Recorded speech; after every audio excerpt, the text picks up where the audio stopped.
Nous examinons un budget qui est très injuste et cet amendement vise à introduire un peu de justice.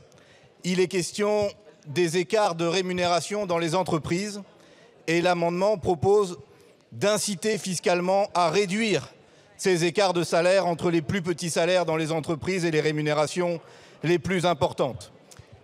Il y a une proposition de loi qui a été adoptée en commission l'année dernière qui visait à limiter cet écart par la loi. Nous sommes là dans un débat budgétaire et donc nous proposons d'inciter fiscalement à limiter ces écarts de 1 à 12 entre le plus petit salaire d'une entreprise et le plus haut salaire. Les rémunérations qui sont versées au-delà de cet écart ne seraient plus déduites de l'impôt sur les sociétés que doivent payer les entreprises en question. Pourquoi 1 à 12 ? Parce qu'il y a 12 mois dans l'année et que le principe vaudrait qu'on ne puisse pas gagner plus en un seul mois que le plus petit salaire sur toute l'année dans laquelle il travaille. C'est un écart qui nous paraît déjà bien important.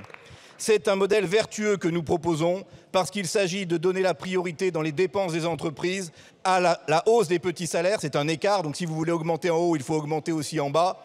C'est un modèle vertueux parce que cela revient à donner aussi un bonus aux entreprises qui investissent au lieu de distribuer des rémunérations excessives à leurs hauts dirigeants. Et c'est enfin un modèle qui ne pénalise pas du tout les petits chefs d'entreprise.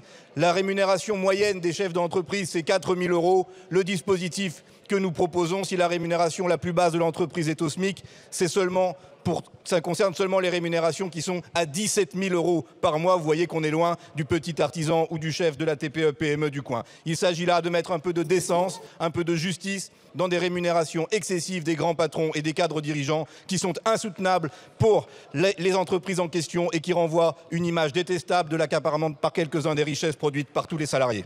Résultat du scrutin, l'Assemblée nationale n'a pas adopté.